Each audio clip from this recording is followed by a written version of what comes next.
Heartthrob Zubeen গাৰ্গৰ মৃত্যুত যোৰহাটত শোক। হাৰ্টথ্ৰব জুবিন গাৰ্গৰ অনাকাংক্ষিক মৃত্যুৰ খবৰে সমগ্ৰ বিশ্বকে শোকস্তব্ধ কৰি তুলিলে। যোৰহাটবাসীকো মৰ্মাহত কৰি তুলিছে এই খবৰে।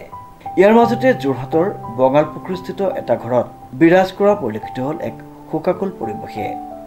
কাৰণ এই ঘৰটোতেই শৈশৱৰ জীৱন আৰম্ভ কৰিছিল জুবিন গাৰ্গে।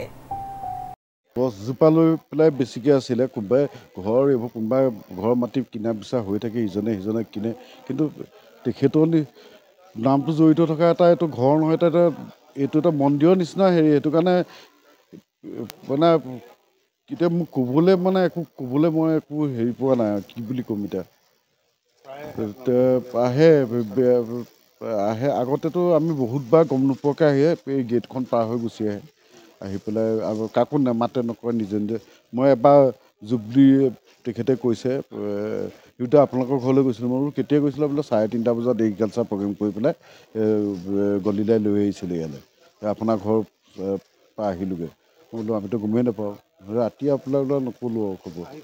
সোমাই যায়, গেট পাৰ হৈ সোমাই। এবাৰ ৰাতি 11টামান বজাত সোমাওঁতে ভণ্টি আছিলে মুখৰ ৰুমটোতে, গম পালে, মোক ফোন কৰিলে মই নামি আহিলোঁ। আহি পেলাই সেইবাৰহে ভালকৈ লগ পাইছোঁ, মানে ৰাতি সোমোৱাওঁতে। এনেই দিনত আহিলে বেলেগ, আৰু দিনত তেনেকৈ তেওঁকতো দিনত কম আহে ন, আহিলে মানুহ গোটেই হৈ যায় চব পিছে। গছজোপা আজি এবছৰ হোৱা নাই নাইকিয়া হৈ যোৱা। আৰু তেওঁ গছজোপা মানে কৈছিলে, মোৰ নামটো যিমান ওপৰলৈ যাব গছজোপা সিমান, আৰু এই আমাৰ ঘৰটো যিমান ওখ তাতকৈ দুগুণ ওখ গছজোপা আছিলে। কিন্তু আজি এবছৰ হোৱা নাই, গছজোপা ভাগি পৰিলে আধাতে, তাৰপিছত কাটি দিবলগীয়া হ'ল। মানে সেইখিনি দেখিবই আপোনালোকে, টিং চব তেনেকৈ আছে। আমি কেলে নাথাকিব, সেইজন মানুহৰ আৰু আমি কেনেকৈ জড়িত হৈ আমাৰ জ্যেষ্ঠ আছিলে। হয়, পাছলৈ ঘৰটো কোনো আত্মীয়ক বিক্ৰী কৰা হয় যদিও প্ৰায়ে ঘৰটোলৈ আহিছিল জুবিন গাৰ্গ। ঘৰটোৰ চৌহদত জুবিন গাৰ্গে ৰোপণ কৰিছিল এজোপা বিশেষ গছৰ পুলি। সেই পুলিটো ডাঙৰ হোৱাৰ পাছত যোৰহাটলৈ আহিলে ঘৰটোলৈ আহে আৰু সেই বিশেষ গছজোপাৰ সৈতে কথা পাতে জুবিন গাৰ্গে। বৰ্তমান এই ঘৰটোৰ সন্মুখত ঘৰৰ গৰাকীসহ যোৰহাটৰ বহু লোক উপস্থিত হৈ জুবিন গাৰ্গৰ স্মৃতি ৰোমন্থন কৰি এক প্ৰকাৰ আৱেগিক হৈ পৰিছে। ইফালে হাৰ্টথ্ৰব জুবিন গাৰ্গৰ মৃত্যুত যোৰহাটবাসীয়ে গভীৰ শোক প্ৰকাশ কৰাৰ লগতে বহু অনুষ্ঠান প্ৰতিষ্ঠানে তেখেতৰ আত্মাৰ সদগতি কামনা কৰি বন্তি প্ৰজ্বলন কাৰ্যসূচী ৰূপায়ণ কৰা পৰিলক্ষিত হয়। মোমাই প্ৰেছাৰো উঠি আছে বেছিকৈ, প্ৰেছাৰ এতিয়া দৰৱ চৰব খাইহে অলপ কৰি আছোঁ, মানে কিবা হৈ আছে ভিতৰত, ইমান হৈ আছে মানে। কাৰণ সৰুৰে পৰা তাক জন্ম হোৱাৰ পিছদিনাৰ পৰাই আমি মানে তাক লাগিবলগীয়া আছে তাৰ লগত, শেষলৈকে অনুভৱতে। পিছদিনা মোৰ ভনীজনীৰ সৈতে মই গ'লোঁ, গৈ পেলাই তাক ভনীজনীক থ'লোঁ, থৈ পেলাই মই গুচি আহিলোঁ। তেতিয়া মই আকৌ মই পিছতহে মই গৈছোঁ আকৌ, কিন্তু সেই সময়ত লগে লগে মই গুচি আহিবলগীয়া হ'ল ঘৰলৈ। মানে তাক লাষ্ট মানে শেহতীয়াকৈ আপোনালোকৰ ঘৰলৈ জুবিন গাৰ্গ কেতিয়া আহিছিলে? প্ৰায় দুবছৰমানৰ আগতে আহিছিলে। আহি আছে, কিন্তু সি ফোন কৰে যে মই সোমাবলৈ, কি কয় সি, 4 লেনটো হোৱাৰ পিছৰ পৰাই কি কয় যে মোৰ ৰাস্তাটো খেলি মেলি হয়, মই ধৰিব নোৱাৰোঁ কোনফালেদি সোমাই দিব লাগে। সেইকাৰণে সি নোসোমোৱা হ'ল এতিয়া আজি অলপ দিন। ফোনত যোগাযোগ হৈ থাকে? ফোনত যোগাযোগ হৈ থাকে, ফোন কৰি থাকে। এতিয়া জুবিনৰ দেউতাক যিটো গুৱাহাটীত থাকে, আপোনাৰ সৈতে এতিয়া কথা বতৰা হৈছে নেকি? এতিয়া মই কথা পতা হোৱা নাই। মোৰ ভাইটো লগে লগে যায়েই বৰপেটাৰ পৰা, আৰু এতিয়া মোৰ ফোনত সি কৈছে মই কালি ৰাতিপুৱা 5টাতে উঠি পেলাই যাম। সৰু মোমাইক আপোনাৰ ভাইটি? মোৰ ভাই থাকে, তেওঁ বৰপেটাত থাকে।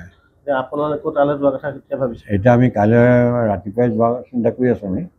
সেইকাৰণে বোলো কাইলৈ যিমান দূৰ পাৰোঁ সোনকালে যাওঁ, কাৰণ তাৰপৰা কনফাৰ্মেশ্যনটো আহক যে কি হ'ব কি নহ'ব, কেতিয়া পাবহি, সেইখিনিলৈ আমি বাট চাই আছোঁ।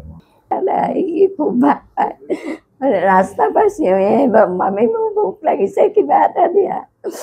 আৰু সি হায়াৰ ছেকেণ্ডেৰী পঢ়ি থাকোঁতে এইখন ঘৰৰ পৰাই সি পৰীক্ষা দিছিলে, ইয়াত থাকি পেলাই। আবেলি হ'লে সি সদায় মোক সোধে, মামী তুমি মোক কি দিবা এতিয়া খাবলৈ? মই তাক চুজি বনাই দিম বুলি কওঁ, সি তাক সেইটো ফেভাৰেট বুলি কয়। আৰু সি পকা মিঠৈ খাই খুব ভাল পাইছিলে, সেয়াও তাক বনাই পেলাই দি পঠিয়াওঁ। হয়, তেতিয়া মাজতে আহি পেলাই ইয়াত কেইদিনমান থাকি ইয়াত আহি টিউশ্যন কৰে, ক্লাছ কৰে। আৰু লগৰে ওচৰৰ এজন আছিলে, তাৰ লগতো তাকো মাতি আনি পেলাই ইয়াতে একেলগে দুয়োটাই কথা চথা পাতি তাহাঁতৰ লগতে পঢ়া শুনা কৰি হেৰি কৰি থাকে আৰু ইয়াতে তেতিয়া মানে ঠাণ্ডা দিন আছিলে সি নিজে এটা কম্বলৰ চোলা চিলাই লৈছিলে লৈ পেলাই সেই কম্বলৰ চোলাটো পিন্ধি মোক ভয় খুৱাই সেইটো পিন্ধি মোৰ লগত মানে খুব সৰুৰ পৰাই সি মোৰ লগত খুব লাগি থাকে আৰু তাক খাবলৈ মন গ'লে মোক ৰাতি 1টা বজাত আহি হ'লেও সি মোক খুজি পেলাই তেনেকৈ খাই যাব মানে আৰু কেতিয়াবা তাক খাবলৈ মানা ক'লেও সি কেতিয়াও একোৱেই নাখাইছিলে মানে খুব মৰমৰ ভাগি নাছিলে মানে নহয় বুলি মই ভাবিব নোৱাৰো